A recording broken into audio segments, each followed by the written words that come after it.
E aí, meu povo, boa noite. Esperar só mais um pouquinho aí pra ver se entra mais alguém.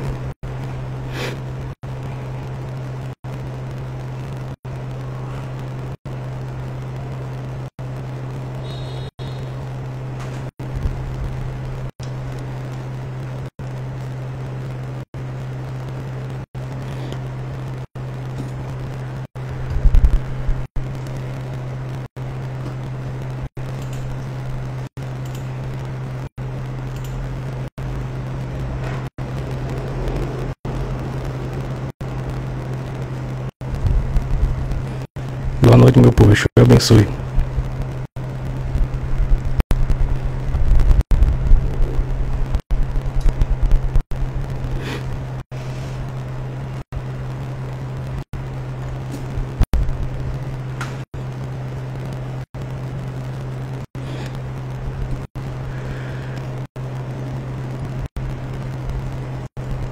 Eu acho que é o ventilador aqui. Melhorou?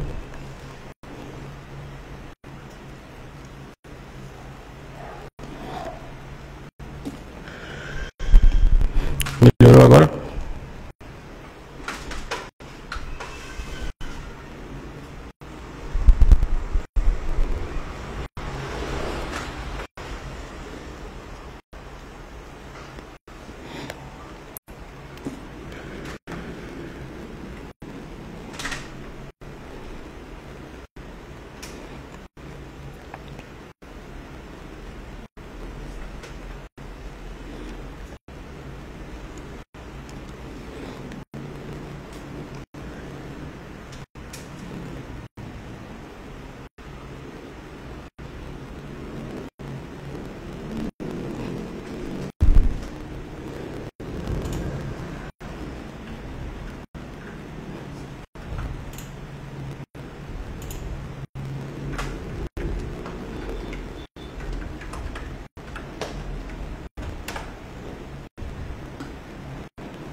Pronto, vamos lá, vou começar. A live de hoje é sobre o reino das encruzilhadas. Mas primeiro, para entender sobre as encruzilhadas, o reino da encruzilhada, tem que entender o que é reino. De onde é que vem esse nome reino?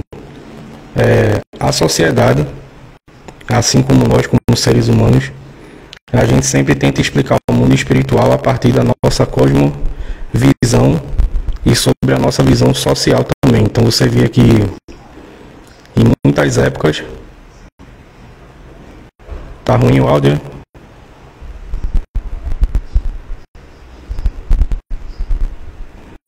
Tá travando?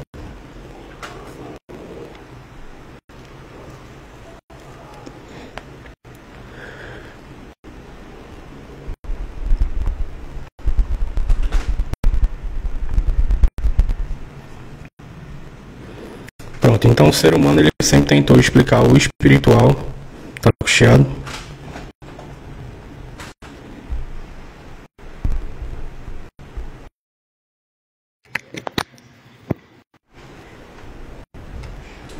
Melhorou?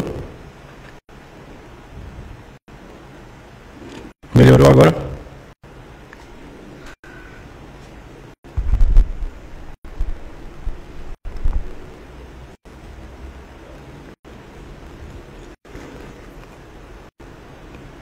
Tá dando pra ouvir agora? Melhorou? Peraí, deixa eu ver aqui.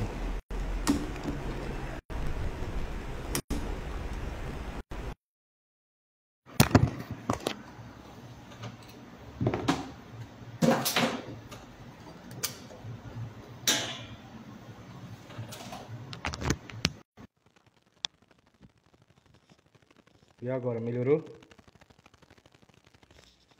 Melhorou agora?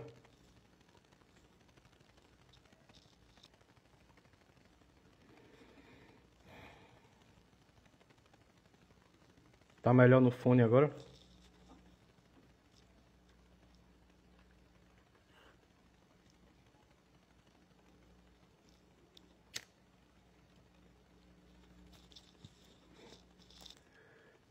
Pronto, então o que acontece?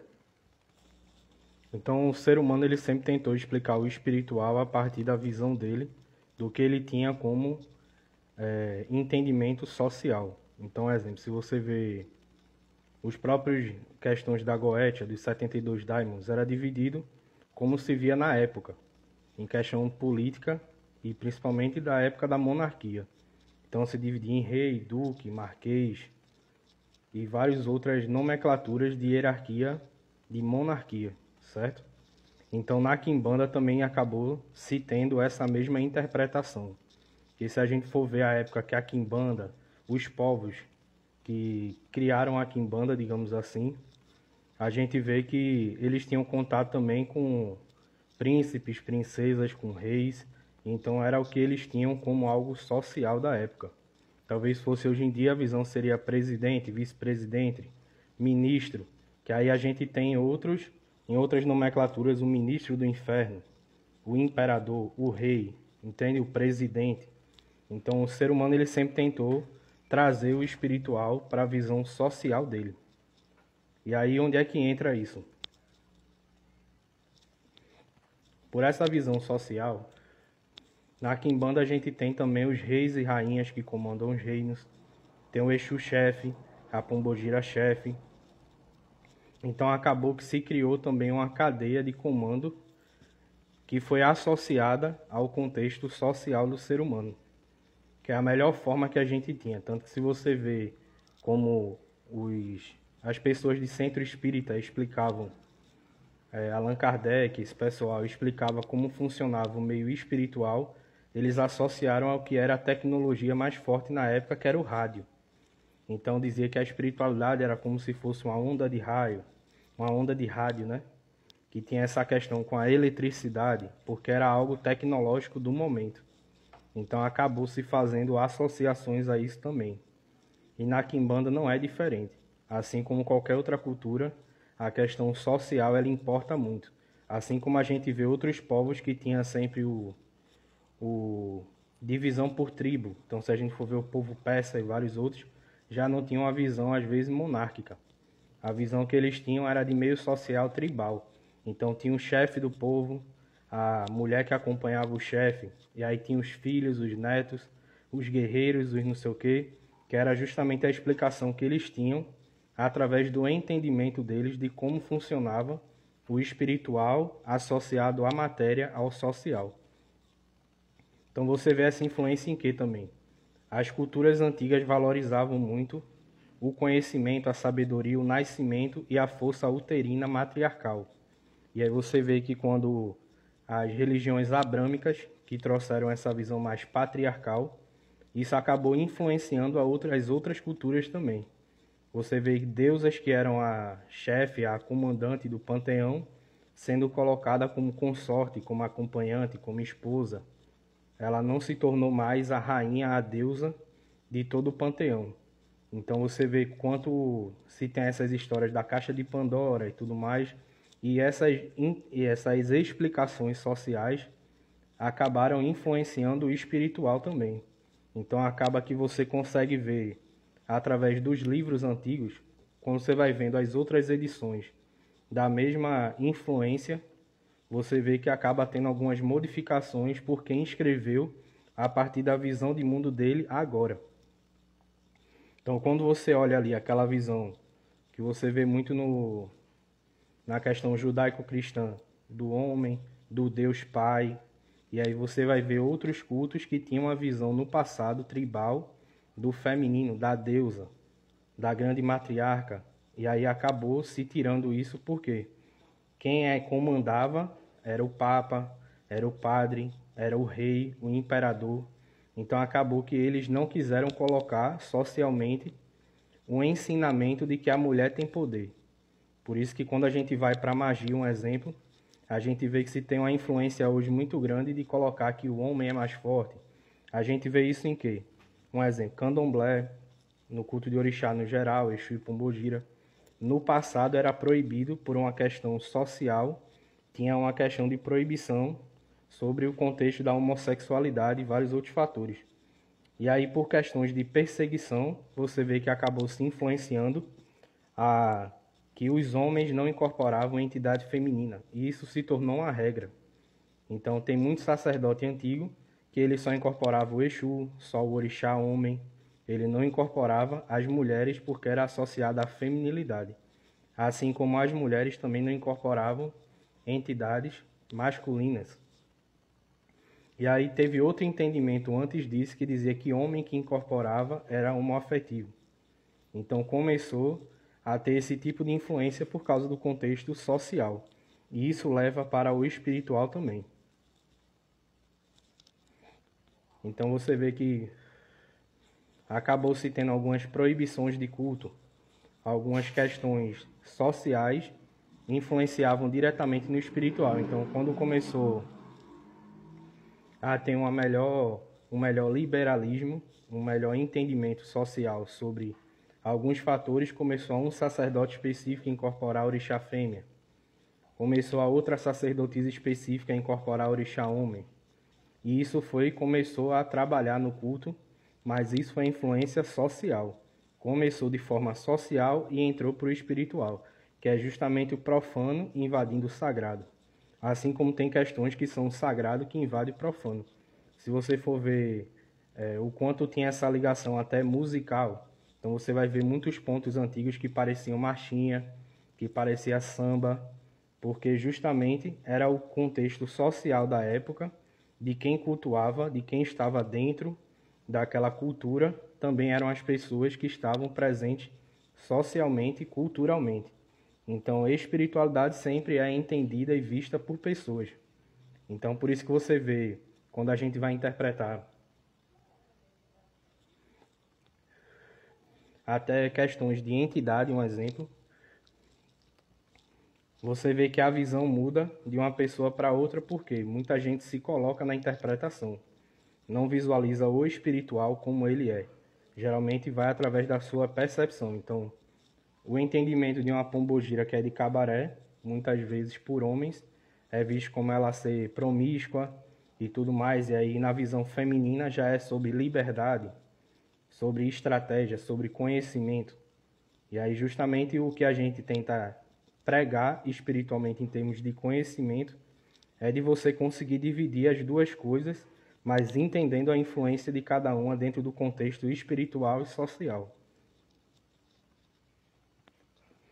Então a gente vê muitas casas de quimbanda, por exemplo, e de culto de orixá que a mulher não podia cantar, a mulher não podia cortar bicho, a mulher não podia tocar tabaque, porque por ser uma força receptiva, se tinha a narrativa de que ela não conseguiria, ou seria uma brecha muito grande para ela, espiritualmente, doar a espiritualidade, porque ela não é uma força ativa, é receptiva. Então acaba que a narrativa espiritual entra no social, entra no contexto científico e entra em outras partes também. Então a gente vê muitas ervas que na quimbanda, no culto de orixá, era visto de uma forma espiritualmente, e aí quando se teve o conhecimento científico acabou influenciando a parar de ser visto dessa maneira. Então você vê isso em ervas, você vê isso em várias coisas, em todo o contexto social. Porque um exemplo, se você olha a espiritualidade na época, se tinha uma narrativa na quimbanda que era o quê? O dendê esquenta. O dendê esquenta.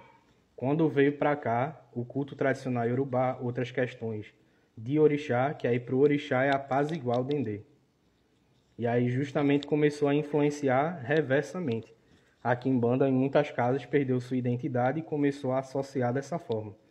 Então quando a gente vai entender o reino, não pode entender de forma vazia, certo? Não pode entender a espiritualidade de forma só social. É espiritual e tem os dois entendimentos. Então justamente quando a gente vai ver sobre reino, o que seriam os reinos da quimbanda? Basicamente, o reino ele seria um local onde se tem uma concentração de vários espíritos. Então, o reino é onde vários espíritos se aglutinam, se juntam e a gente consegue alimentar, a gente consegue trabalhar, consegue apaziguar. Então, quando a gente vê os reinos, e aí os reinos também têm diferenças dependendo da família. Tem família de Quimbanda que vê que só existem 2 reinos, 4 reinos, 9, 7 e 12. Dependendo da família, também se tem uma cosmogonia diferente de interpretação de como funcionam esses reinos. Não é, até porque tem questão de tradição. E aí o que acontece? A gente teve 2 livros, que é de Aloysio Fontanelli e de Lourenço Braga, que em 1930 e 1940 eles fizeram uma análise do entendimento de como era essa função dos reinos da Quimbanda. E aí, por como era na época, em questão tradicional, se tinha apenas 2 reinos, que era o reino da encruzilhada e o reino das almas. Só que é o que aconteceu. Oswaldo de Albatalá lançou um livro depois, explicando a interpretação dele sobre 7 reinos. E isso acabou influenciando 90% das casas de Quimbanda.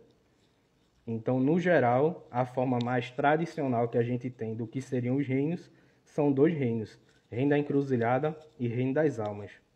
E aí as interpretações sobre isso também foi mudando com o tempo.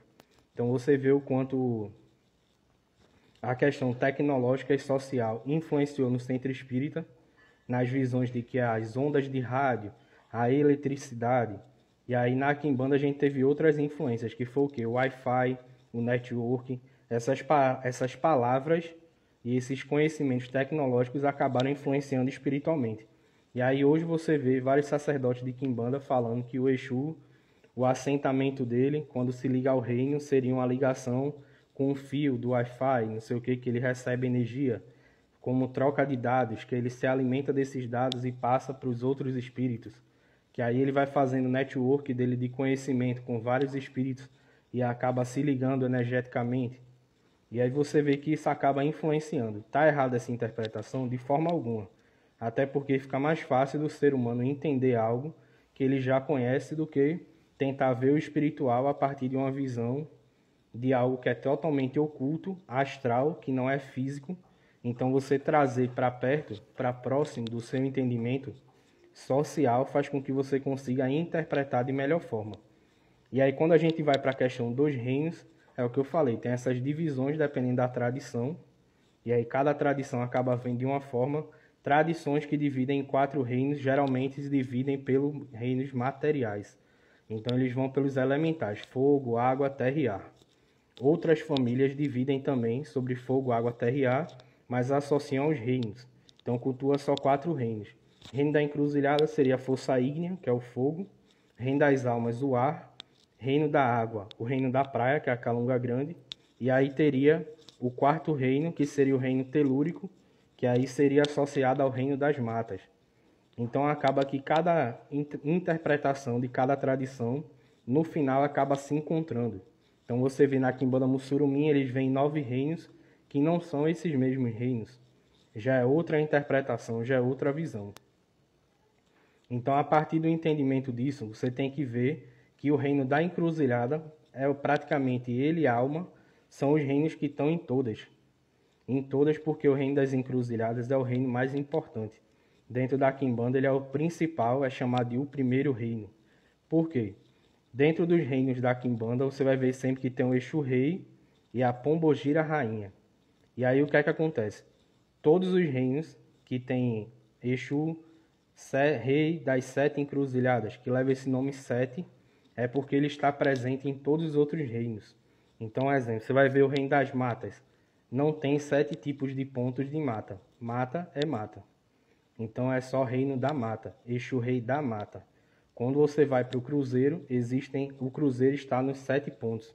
Então ele tem ligação com todos os outros reinos. Então é Exu Rei dos 7 cruzeiros. Assim como o reino da encruzilhada tem... Porque cada reino é dividido em 9 povos. E aí nessa questão de dividir em 9 povos, a gente tem no reino da encruzilhada o reino da encruzilhada do espaço. O reino não, né? O povo da encruzilhada do espaço. O povo da encruzilhada da lira. O povo da encruzilhada da mata. O povo da encruzilhada da calunga. O povo da encruzilhada da praia. E por aí vai. São 9. E aí cada um deles ele tem um Exu chefe. Que aí o que é que entra? Geralmente na Quimbanda, o Exu é quem comanda e está à frente para o contexto espiritual social. Então, um exemplo, você vai ver sempre o Exu sendo o comandante por uma questão social de ser o provedor, ser o protetor, o comandante, o chefe daquele povo. Porque aí é tanto uma visão tribal quanto puxa o contexto social.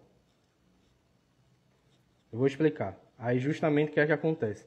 Nessa visão, desse entendimento desses nove povos, dentro dos 7 reinos, dentro de cada reino tem 9 povos. E aí nessas divisões, a gente tem o quê? Um exemplo. Se eu vou na encruzilhada, e é na encruzilhada no reino da lira, ou da mata, eu tenho que saudar exatamente o Exu que é chefe naquele local, para eu poder conseguir que aquele alimento, que aquela oferta, que aquele ebó, que aquele trabalho seja aceito. Por quê? Ninguém entra na casa dos outros sem pedir permissão. É a mesma coisa no espiritual. A gente tem que entender que cada reino desse, cada local desse de aglutinação de espírito, de encontro de espíritos, a gente vai ter espíritos lá que não são tão evoluídos, digamos assim.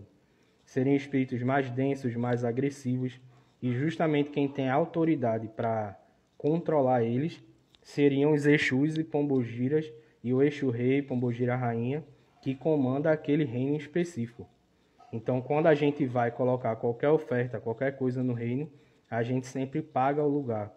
E aí pode pagar de diversas formas, e esse pagamento também é uma garantia de que, além de que seja aceito, que também sirva de alimento para o trabalho específico que você quer. Então, muita gente faz, vou fazer empadê em casa, vou estar na encruzilhada.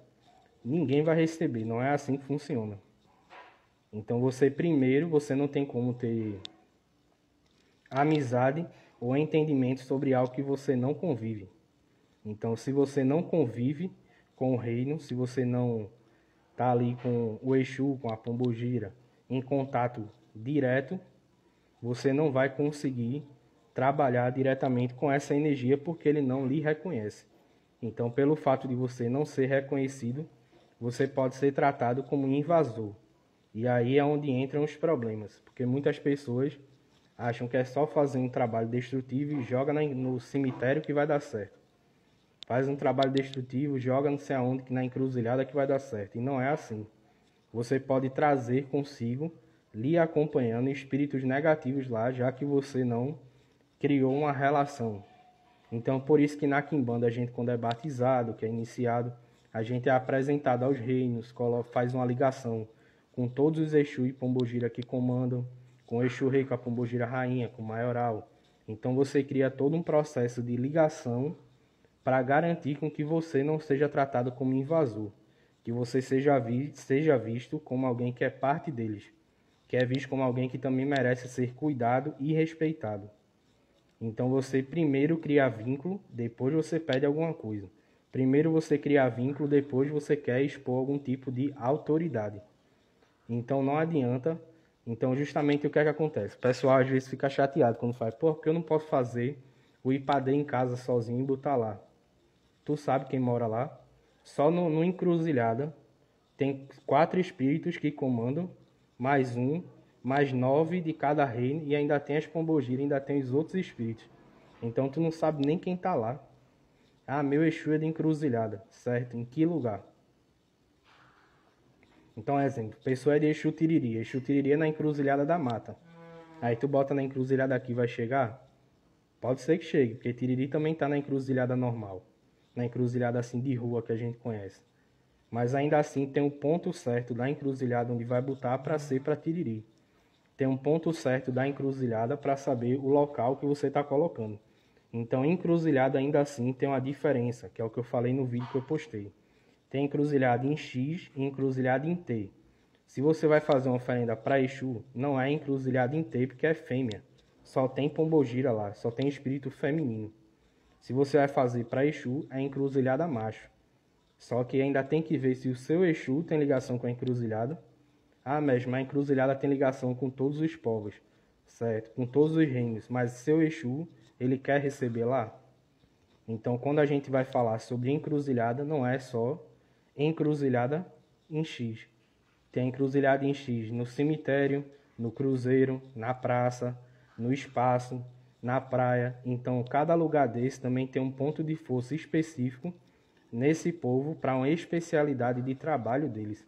Então, se você vai botar num Exu específico, ele vai ter dentro do povo dele um tipo de trabalho e de direcionamento de magia, digamos assim, tanto para trabalhos que ele pode resolver quanto que ele pode causar. E aí você chegar lá e colocar a oferta sem isso ter sido conversado antes, você acaba se tornando um invasor ou alimenta espíritos de baixa vibração, digamos assim, como um quiumbo obsessor que vai se alimentar e vai levar. Então tudo na magia tem uma coisa chamada que é o poder do nome. Tudo tem que ter o nome. Então se eu vou botar a oferta na encruzilhada da mata, eu tenho que saudar Exu Tiriri. Se eu vou botar na encruzilhada do trilho, eu tenho que saudar Exu Marabu. Então cada lugar desse ele tem que ser saudado da forma correta. E não é só Exu Marabu, não é só Exu Tiriri, ainda tem outros fundamentos por trás, que aí a gente trabalha dentro da Quimbanda. Então por que causa muita confusão essa questão de TikTok e acaba trazendo muito problema? Porque a Quimbanda em si sempre escondeu muito seus conhecimentos. Por quê? Você vê que a Quimbanda ela sempre foi muito perseguida. O trabalho da Quimbanda, o trabalho de matar bicho no geral, de fazer sacrifício, sempre foi associado a questões negativas. Então, muitos cultos ao longo dos anos foram abrindo mão de fazer esse tipo de ritualística, por uma questão de perseguição, porque era associada à magia negra. Então, a gente vê que a Quimbanda ela se manteve, mas se manteve como? Muitas vezes, ou batendo de frente, ou precisando esconder aquele fundamento em específico para diminuir a perseguição. Então, muitos sacerdotes no passado, essa coisa de quimbanda terreiro é de 30 anos para cá. E olhe lá, quimbanda nunca teve essa lógica de terreiro aberto, de casa aberta. Por isso que as casas de quimbanda feito a gente e várias outras, geralmente proíbe que as pessoas participem de ritualística, até de toque de Exu, de gira, de qualquer coisa, que não seja uma pessoa que está fundamentada ou ligada à quimbanda. Que a quimbanda tem segredos, tem fundamentos, tem magias em específicos que ao olhar de uma pessoa que não é do culto, ela pode parecer que seja uma questão muito exagerada, ou que possa passar uma ideia de que é algo muito agressivo, desnecessário, porque quem não tem visão, mesmo até quem é da macumba, na quimbanda estranha os tipos de fundamento que a quimbanda tem de forma mais agressiva. Então, por isso que os grandes tatas, os grandes sacerdotes antigos, eles faziam o quê? Abria sua casinha ali espiritual, dava passe, fazia uma magiazinha como todo mundo, e aí quando a pessoa ia embora, ele, vamos chamar quem funciona, Exu e Pombogira, pegava o bicho, pô, a pessoa aqui atrás, ela só queria o problema dela resolvido. Então ele não precisava falar que sacrificou um animal, que fez alguma coisa, porque é uma questão fundamental do culto. É uma questão de fundamento, entende? Que assusta, porque a pessoa poderia dizer as autoridades, né, de certa forma. Então, por isso que hoje em dia a gente tem na Quimbanda toda uma preparação psicológica de quem é adepto, tem filtragem para ver quem pode ou não ser da Quimbanda, que é o oráculo de Maioral, que é para ver se você tem até limitação psicológica ou social para lidar com o espiritual, de saber que tem que esperar o momento, tem que aprender como faz, tem que estudar. Então você vê que aqui em Quimbanda o sacerdote tinha 3, 4 discípulos que ele via ali que tinha potencial e ele pegava aquela pessoa e abraçava e ensinava um monte de coisa à pessoa, só a ela e mais 3. A ela ensinava mais 3, a mais 4 e isso ia se perpetuando. Hoje em dia você vê casas de Quimbanda com 50 pessoas, 30, 100. Então, mas nem todo mundo vai ter essa experiênciazinha da mentoria, digamos assim, pessoal. De realmente você ser alguém que vai ser bem formado dentro do culto. Por isso que dentro do culto existem sempre camadas. Eu sempre gosto de falar que a Quimbanda é feita uma cebola. Ela tem camadas. Quanto mais você vai tirando, mais você vai vendo que o negócio é mais ácido do que parece. Então, justamente a Quimbanda ela tem esse processo formador dela, no entendimento de que ela precisa de força, de honra, de confiança, principalmente em quem são os adeptos. Porque você vê que muito antigamente, a maioria das casas de quimbanda tinha a questão do uso das ossadas humanas e vários outros fatores que é crime, que hoje em dia nenhuma casa de quimbanda praticamente usa. Mas no passado isso era muito comum, entende? É um livro que você pode ler, é O Culto da Chama Vermelha e Preta, de Danilo Copini. É muito bom.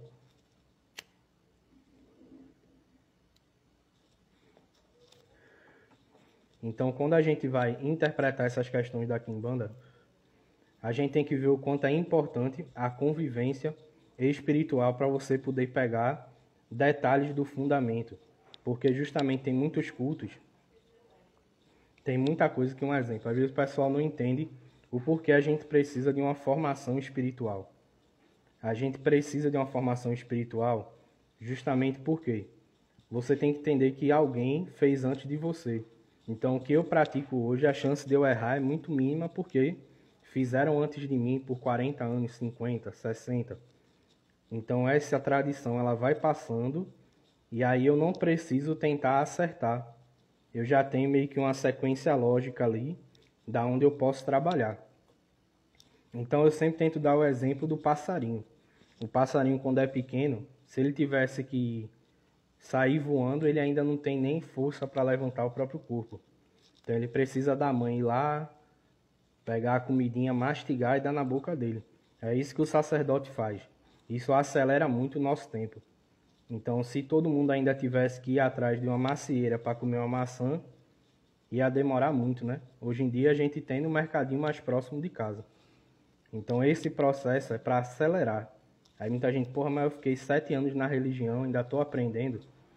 Porque justamente por mais que você vá atrás, você ainda vai ter que ir mais fundo ainda sempre. Vai ter que se aprofundar sempre, cada vez mais, para entender a noção do que é aquilo ali. Então, quando a gente fala sobre encruzilhada, a gente fala sobre algo que há milhares de anos sempre foi entendido como o portal entre os mundos. Então, você vê a deusa Hécate, que era a deusa das encruzilhadas, e não tem nada a ver com o povo de matriz africana. Você vê ali o orixá Exu. O orixá Exu é chamado de Ekuritametá. O pessoal fala muito isso no Brasil. Esse não é um epíteto de Exu.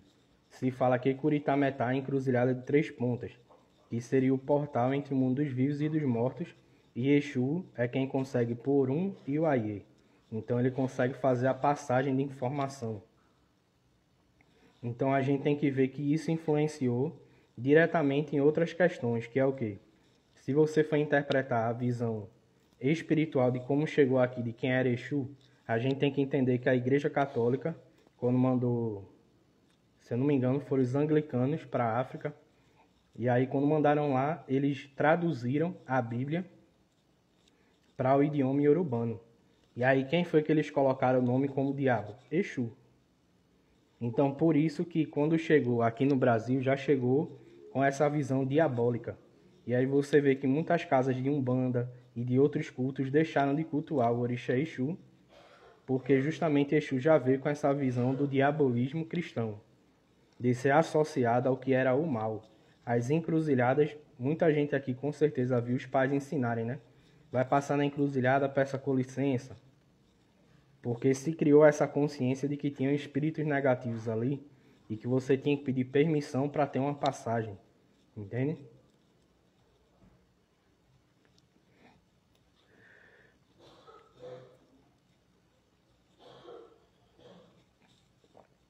Então acabou que, por uma questão toda social, a gente vê o próprio nome Ipadê. O que seria o Ipadê? É a farofa. É a farofa ofertada para o Exu, Orixá, para Exu e Pombogira, a farofa ali com dendê, com pimenta, que vocês conhecem. Ipadê em Urubá quer dizer encontro. Então era justamente na encruzilhada onde você se encontra com o Exu e com o portal. Aqui no Brasil a gente tem a questão das horas grandes, que é 6 da manhã, meio-dia, 6 da noite, meia-noite. O que seriam essas horas grandes?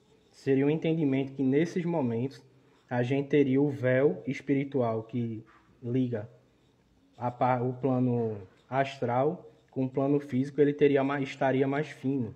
E aí você consegue ofertar e essa oferta ser mais bem recebida. Então a encruzilhada seria o portal onde você consegue falar com divindade morta e deuses. Você consegue falar com entidade, com deidade, com divindade, porque a encruzilhada é o grande portal. Você vê o triângulo da Goetia de evocação representa uma encruzilhada de 3 pontas. E várias outras simbologias espirituais têm sempre associação à encruzilhada como esse grande portal. Então a gente precisa sempre entender que o reino da encruzilhada, ele não é só forte espiritualmente e bem entendido socialmente, materialmente, em outros fatores, só no contexto espiritual da Quimbanda. Em outros cultos, a encruzilhada também é vista como o grande portal de espíritos. Então, para a gente na Quimbanda, ela tem uma cosmogonia diferente do que seria para o culto de Hecate e vários outros. Embora se tenha a associação também de falar com os mortos, mas cada culto ele tem uma fundamentação, uma tradição e uma especificidade de se lidar individualmente com aquela determinada energia do lugar. Então, para muitos cultos, você vai ver o cemitério como um lugar de morte, de finalização. Para a Quimbanda, pode curar uma doença, pode fazer você arrumar um emprego. Ah, mestre, mas cemitério é finalização, mas representa recomeço. Para a gente a maior explicação para a gente que o reino dos mortos existe é porque a gente cultua morto. Então a gente já entendeu que não existe inferno, que o Exu, o espírito ali morreu e ficou. Então para a gente entende que como é que acontece? Como é que eu sei que o meu ancestral ele se ligou à encruzilhada? Aí na Quimbanda a gente tem algumas explicações. A forma como ele faleceu, a vida, a questão arquétipa, emocional, arquetípica, né? Emocional e de vários outros fatores que aquele ancestral teve em vida. Ele conta para um conhecimento que será respeitado em morte. Então, um exemplo, a gente vai ver sempre que o espírito que é associado à encruzilhada era uma pessoa que bebia, que fumava, era um homem que tinha várias mulheres. Sempre tem essa associação à boemia. Essa associação a ser uma pessoa que gostava de contar piada, a ter umas falas mais chulas, uma brincadeira mais agressiva. Então a gente entende que isso é uma explicação muito forte do que aquele reino representa. Então por isso que a gente vai no reino certo para falar com o tipo de espírito correto para o tipo de trabalho que a gente quer fazer. Por isso que não dá para pegar um empadê e jogar na encruzilhada. Porque às vezes o melhor lugar é na mata, às vezes o melhor lugar é no cruzeiro. Porque cada reino ele tem um arquétipo positivo e negativo dele. Ele tem a melhor forma de você trabalhar às vezes para a mesma coisa. Então, exemplo, a pessoa está sofrendo uma perseguição espiritual, está levando muita demanda. Eu posso utilizar os 7 reinos, só que cada um vai ter uma forma específica de lidar com aquele problema. Então, quando a gente oracula, o Exu vai direcionar, é ali, é no cemitério, certo? No cemitério aonde? Na porta, dentro, na tumba, na catatumba, na encruzilhada dentro do cemitério, no cruzeiro, entende? Então é fora do cemitério, é dentro, é enterrado. Onde é que é? No pé de árvore no cemitério? Cada lugarzinho desse ele resolve um tipo de problema específico. Por quê? A gente tem um Exu, Pombogira ou alguns espíritos, até quiumbas, que estão especificamente naquele lugar. Então a gente chega para ele, eu quero resolver esse problema aqui. Toma. Você dá a oferta e ele vai resolver. Pronto, é justamente isso que eu estou dizendo. Quebra de vício vai depender muito. É o que eu estou explicando agora, um exemplo. Quebra de vício a gente pode quebrar o quê? Reino do cemitério. Fazer com que essa energia seja enterrada e a pessoa não tenha mais impulsos para fazer o que deveria fazer. Então, se o vício vem atrelado a pessoa, um exemplo, fazer venda de droga, tráfico, alguma coisa, aí a gente pode ir no reino da lira para fazer com que ela se sobressaia desses amigos dele. A gente pode ir para a encruzilhada e trabalhar com alguns espíritos para fazer com que a pessoa não tenha força para ir comprar. As amizades se afastem, feche o caminho. A gente pode ir na mata para trabalhar a cura ou trazer a raiva da pessoa sobre a situação na qual ela está. Então, cada reino ele vai trabalhar de uma forma. A gente pode fazer no cruzeiro para fazer com que a pessoa ela entenda que aquilo está mal para ela e ela siga uma nova vida, siga um novo caminho. Posso trabalhar na Calunga Grande para fazer a pessoa se afastar dessas amizades e conseguir se superar pelo distanciamento. Então entende que é um mundo que tem que ser estudado, não é só pegar a oferenda e botar no lugar. Então, exemplo, muita gente faz o quê? Ah, eu não sei botar em reino, vou fazer a oferta e vou botar no Mato Verde. Tu tá alimentando quiumba. Quem mora em Mato Verde é quiumba. Entende? Então muita gente faz isso. Por quê? O grande problema de lidar com intuição sem conhecimento é vocês entenderem que a crença ela tem que ser baseada na teoria. Se eu não tenho teoria, a minha crença é infundada. Então fazer as coisas só pela fé não vai resolver o problema. Porque o espírito que está lá, ele não está preocupado com a sua fé. Ah, a bichinha, ela tem uma fé tão grande no espiritual, eu vou ajudar ela. Ele não vai ajudar. Se ele puder, ele até cria o problema. Então, por isso que muitas vezes não é só fazer a magia certa, não é só fazer o trabalho certo. A magia na quimbanda ela começa a partir do momento que eu entendo o trabalho, que eu monto a magia e eu tenho que saber onde finaliza. Então, tem que saber início, meio e fim. Então, às vezes você vai ofertar no reino, mas é o povo específico, aquele Exu específico tem que receber. Você tem que alimentar, às vezes, aquele Exu além do trabalho que foi feito. Para sair de casa tem uma preparação, quando chega tem outra preparação. Às vezes no caminho tem preparação. Tem ebó que é tão pesado em encruzilhada que eu tenho que rodar 7 encruzilhadas na ida e 7 encruzilhadas na volta para poder botar a oferta. Então não pode ser as mesmas encruzilhadas. Então você já tem que montar o caminho antes para saber todas as 7 que você vai passar, para voltar por outras 7, para poder chegar na sua casa, para enganar os espíritos, para não ser visto, entende? Tem magia que a gente faz para esconder o cheiro da magia. Você vai fazer um determinado trabalho para atacar alguém, você esconde o cheiro. Você encobre o cheiro. Você muda o cheiro da magia. Então a pessoa lá não vai ver como é demanda. Ela vai achar que você fez uma magia de adoçamento, mas a magia foi destrutiva. Entende? Então tem magia que é feita na quimbanda com os reinos para encobrir que outros oráculos consigam jogar sobre mim. Então, exemplo, tenho várias magias para encobrir oráculo, utilizando os 7 reinos da quimbanda. Então outras pessoas vão jogar sobre mim, sobre minhas emoções, sentimentos, outras coisas, e não vai conseguir. Vai sair sempre algo aleatório. Porque justamente a gente coloca essa invisibilidade através da magia para conseguir com que as pessoas não consigam enxergar a sua energia de forma tão fácil. Então, quando a gente vê os reinos, a gente tem que entender que o Exu e a Pombogira, ele precisa dos reinos para trabalhar. Então, qual seria a vantagem de trabalhar com o reino? Um exemplo. Vamos dizer que meu Exu é Exu Caveira, é um Exu de cemitério. Ele tem uma forma específica de trabalho, uma forma específica de realizar certas funções. E aí eu preciso de um trabalho para um Exu de que trabalhe melhor do que ele naquele tipo de trabalho. Então eu vou com ele e peço a autoridade dele para poder falar com aquele determinado Exu, naquele povo, naquele reino, para eu conseguir comandar um bom trabalho, para eu conseguir direcionar uma boa magia. Às vezes é necessário esse network que eu falei no início. Só que para isso acontecer, o seu Exu ele tem que ser levantado com os reinos. Então não adianta só cortar para o Exu, botar no assentamento e meu Exu disse que é tranca-rua das almas. Certo? O que é que tem do reino das almas no assentamento dele?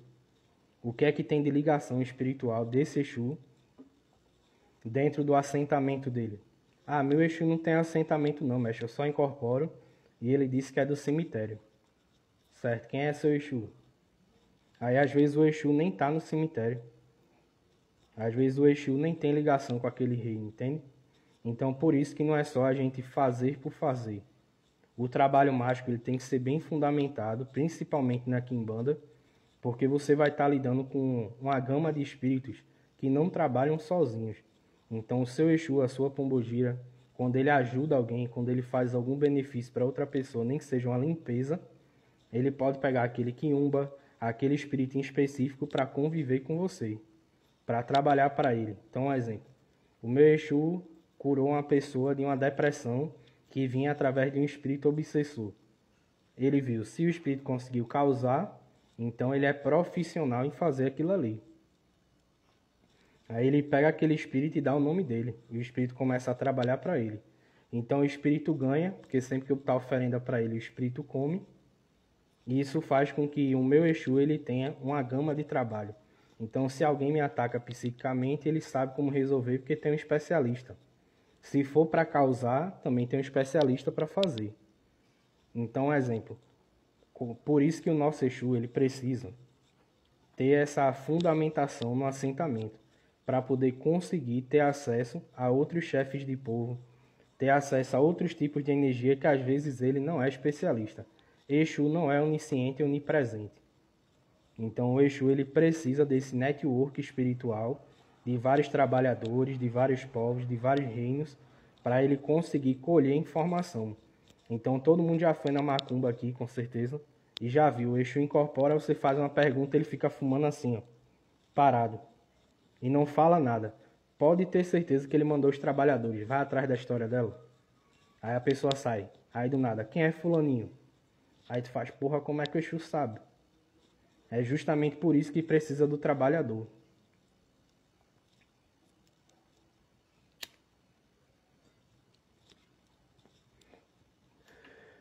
Então, isso aí do Exu mentir o nome e o rei não acontece. Acontece muito. O problema de não ter oráculo é esse. Porque justamente o Exu pode mentir.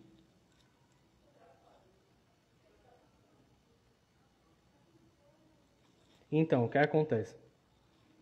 O Exu em si, eu já vi Exu mentir como? Você jogou comigo, um exemplo. Aí saiu que seu Exu é Tranca-Rua e Maria Padilha. Seus tutelares. Você já sabe quem eles são. Aí quando você vai em outra casa, às vezes eles vão mentir. Eles vão mentir, dizer, não, sou não sei quem. Diz outro nome, porque você duvidou de quem ele era, entende? E aí tem os casos também do Exu mentir quando a pessoa não queria ser do Exu. Então, exemplo, já teve uma menina aqui que veio que ela queria porque queria ser de Exu Caveira. E aí o Exu dela era Tata Caveira. Aí só por causa dessa diferença, ela não quis. E eu fiquei jogando um tempão e não achava quem era o Exu dela. Aí eu, qual é o Exu que tu cultua? Ela não cultua não, mas eu sinto que eu sou de Caveira. Aí eu é Exu Caveira? Aí não. Aí eu é Exu tal. Aí tome puxar reino, tome jogar, só dava reino que Caveira nunca esteve. E acabou mentindo o Exu, aí eu me liguei que tinha alguma coisa de errado. Aí fui oracular e entendi que era porque ela tinha limitação psicológica em ter aquele determinado Exu.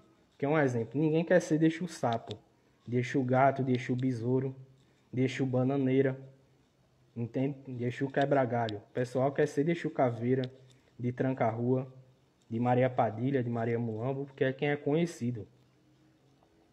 Então, justamente as pessoas, às vezes, por essa limitação psicológica, isso acaba influenciando no espiritual.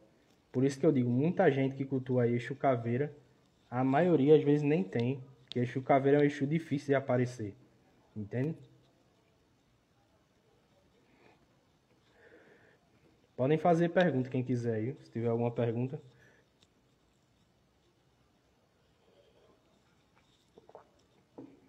Então, é difícil de achar esses Exus, entendeu? Tem um filho da casa que é de Exu Corcunda, pô. É um Exu muito difícil de alguém ter. Então você acha, fica difícil até de achar ponto na internet.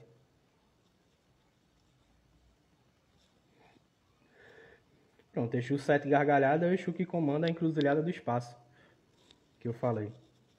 É um Exu fortíssimo. Então, mas esse Exu aí, 7 gargalhada, pelo menos ele é chefe de povo, entende?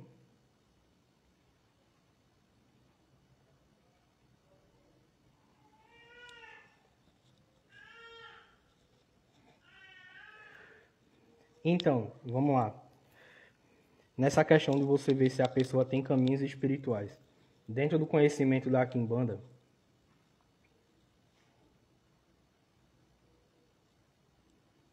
pronto. Então, é esse o grande problema. Muitas casas de Quimbanda vêm de iniciação, não a formação. Então a pessoa paga, vai lá, se inicia e vem embora e zero conhecimento. Tanto que muita gente que abre casa e fica fazendo um culto meio umbanda, meio Quimbanda, mistura. Vou mesmo. Então, no entendimento da Quimbanda em relação a essa questão de escolha de culto, geralmente a gente fala que você que escolhe, entende? É você que escolhe. Eu não acredito que qualquer tipo de divindade ou espírito vá recusar seguidor, entende? Então, todo culto, todo espírito, ele vai sempre querer oferta. Ele vai querer culto. Por isso que muita gente, comecei a cultuar tal entidade porque eu tive um chamado. Às vezes não é isso. Você consegue sim, com certeza. Você você consegue ser próximo ou conseguir coisas de um Exu que não é seu? Consegue. Qual é o problema?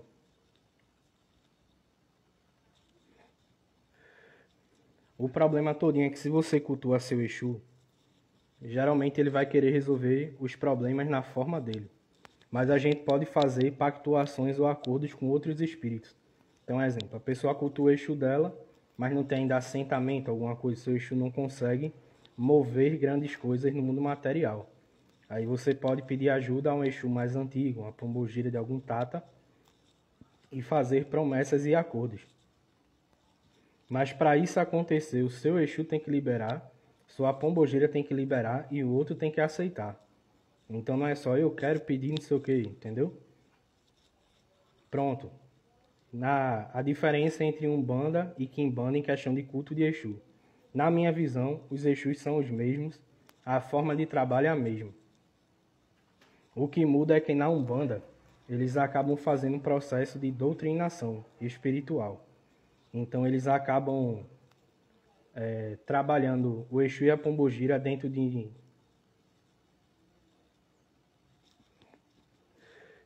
Então, a maioria dos Exus que tem na Quimbanda tem na Umbanda também. Existem alguns espíritos específicos que não tem na Quimbanda. Pronto, o falangeiro que tem de orixá. Algumas pombogiras que eles botam como falangeira não tem na Quimbanda. Alguns Exus também. Porque aí é coisa da Umbanda, entendeu? Alguns espíritos que não rodam mais na Umbanda, que eles entendem, pronto. Meu Exu Sete Encruzilhada na Umbanda, eles falam que não existe mais. Que ninguém incorpora mais Sete Encruzilhada porque ele virou um chefão. Mas aí na Quimbanda, ele existe, entendeu? Tem essa diferença. E aí, como o Alan falou, a forma de lidar também com o Exu e a Pombogira vai depender muito da vertente que você faz parte. Pronto, tem Exu que não aceita a vertente. Geralmente, o que é que acontece?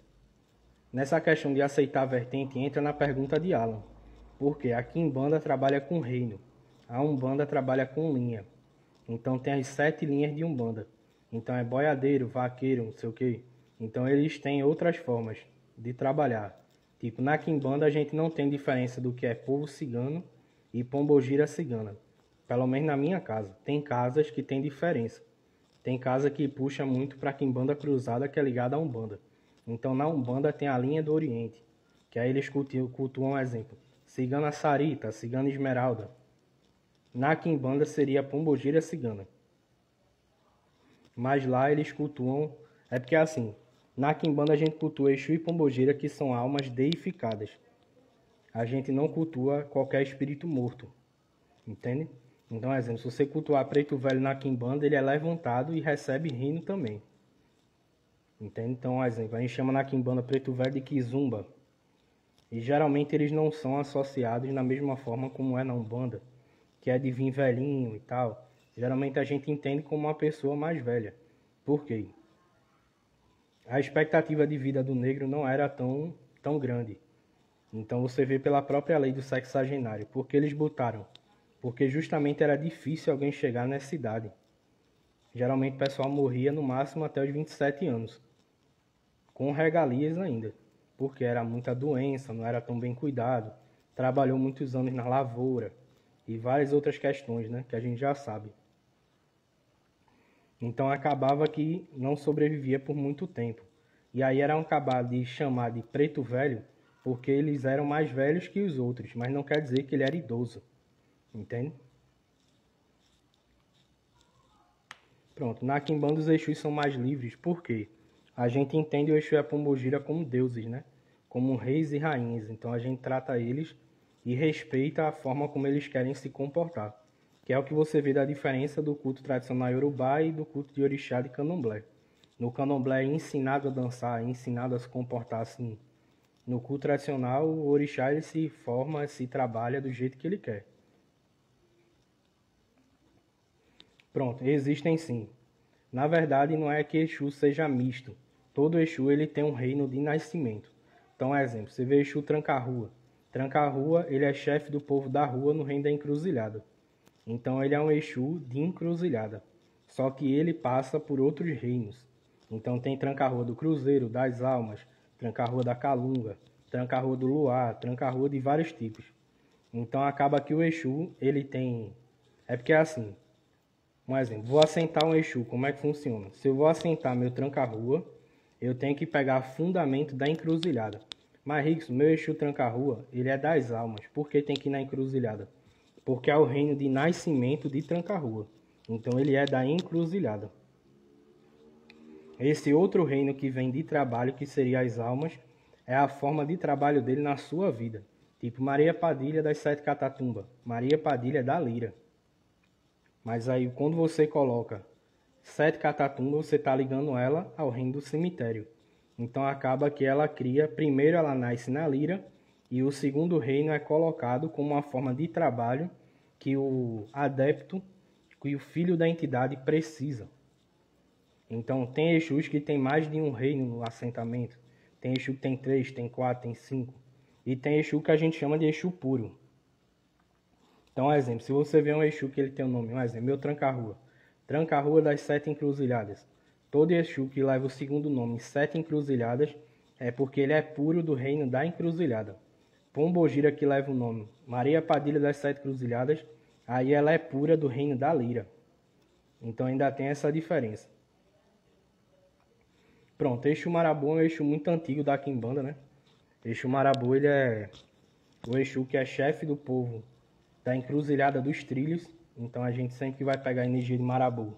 A gente vai numa encruzilhada de trilho de trem, né? Então Marabu é um Exu que ele comanda muitos e muitos espíritos, né?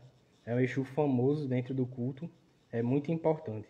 E aí a história de Marabu, o que é que acontece? Marabu, ele é um Exu muito bom para cura, porque uma das histórias que falam antigas de Marabu é que esse nome veio de um africano que trabalhou num reino. A live vai fechar aqui 30 segundos. Aí eu vou reabrir, pessoal. Deixa eu finalizar e eu vou abrir de novo.